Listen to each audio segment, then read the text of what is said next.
Greetings, Broken Arrow. Welcome to this edition of Broken Arrow in Motion Take 5. I'm City Manager Michael Spurgeon, and thanks for joining us. With me today, once again, is our Fire Chief, Jeremy Moore. Chief, how you doing? Doing real well, thanks. Glad to have you on the show. It's been a few months that you were on here. What's been happening in the fire service since the last time we visited? Staying busy as usual. We're seeing a lot of retirements in the department, which means promotions. So we're promoting some folks. We're working on, we just promoted 4 lieutenants, and we're working on captains' exams and battalion chiefs' exams for future promotions. We've hired an additional academy class. We hired 8 additional individuals this spring. So a lot going on right now in the fire department. So when will the cadets graduate from the academy? So the cadets are in the academy for about 20 weeks, so it's towards the end of June before they'll actually get on the streets, but they're in the academy right now. So we have one battalion chief, Doug Owens. He retired at the end of this year? That's correct. I want to send a shout out to Doug because he always watches our Take 5, so I hope he's doing well. So there'll be a promotion for that, and you've also got captains? That's correct. We added a new fire truck this February 1st. We added a new fire truck to the fleet, so we staffed that with new individuals, and we're doing promotions to be able to make that truck run. It's already up and running day in and day out, but we're doing the promotions now for that truck. Great. So let's talk about a few operational issues. Unfortunately, a couple of weeks ago, we had a fire that there was some loss of life, and obviously that weighs on a lot of folks. Can you share with us what you would recommend our citizens do to help improve the fireproofing of their home? Sure. Well, first and foremost, I would definitely encourage all of our citizens to make sure that they do have working smoke detectors. We just had daylight savings times. Twice a year, we encourage all citizens to get out, inspect those smoke detectors, replace the batteries, and if you're unable to do so in your house, we would be more than happy to come out. You can call our non-emergency line, and we will come out and inspect your smoke detector and replace the battery. That'll absolutely save lives. In addition to that, I would say just kind of general cleanliness around the house, making sure that if you're using a heating appliance, as we kind of finish up winter here, if you're using some sort of heating appliance, make sure that it's used appropriately and there's a clear area around it so that debris in the house or other things in the house, furniture, don't catch on fire.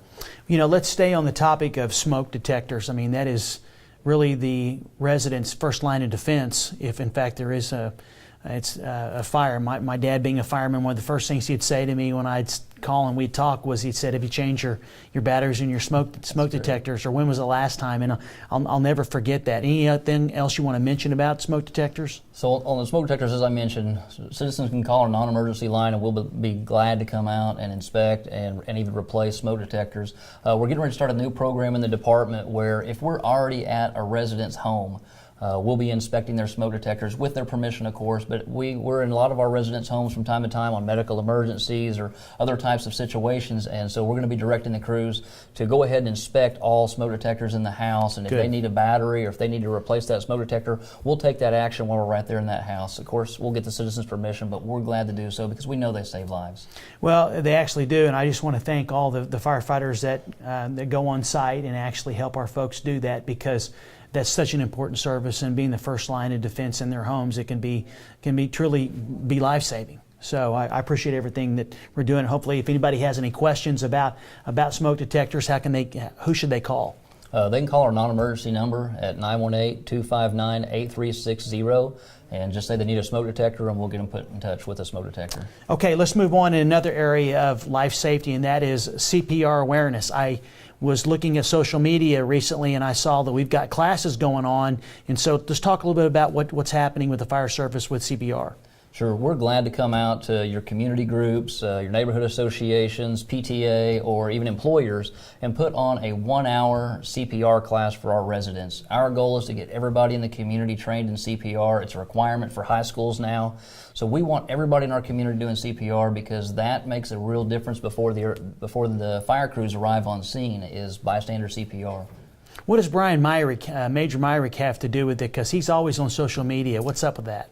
Major Myrick is the head of our EMS division, and him and Officer Tony McGill, who was actually our Officer of the Year this year for putting this together and making this educational efforts happen. So they're actually working together to teach CPR all over the community, and it's really great. Yeah, I like to comment because you can tell that the people appreciate the fact that we offer that service. So I just want to send a shout out to Brian and Tony for leading that initiative, and thank you, because that's so important to understand CPR.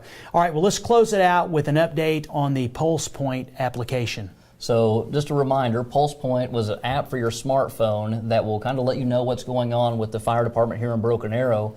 But more importantly, once you get trained in CPR, if you're within a quarter mile of someone who goes into cardiac arrest, they dial 911 and our responders head to the scene.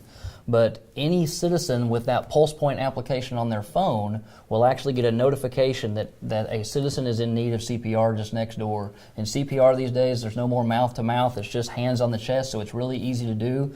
And that application, which we were the first agency here in the state of Oklahoma to use, is available to every citizen, and we would encourage everybody to download it. We've got about 1,200 residents that have it downloaded right now. We would love to see over 100,000 residents with that downloaded. Well, you mentioned the last time we got together for our internal staff meeting that some other agencies are now using it. Who are those agencies in this region? That's correct. So while we were the first, we're excited to see now that actually next door, IMSA, which is their EMS transport provider, their ambulance provider, is now using PulsePoint, and they're beginning to introduce that to their residents, which will really include Tulsa and all of the surrounding communities, as well as Oklahoma City and most of those surrounding communities as well. So our users of PulsePoint here in Broken Arrow may be in a surrounding community and get a notification if CPR is needed, and so we would love to see everybody in this metropolitan area download that app, because it absolutely can save lives. Okay, Chief, that's about all the time we have for this segment. Anything you'd like to close with?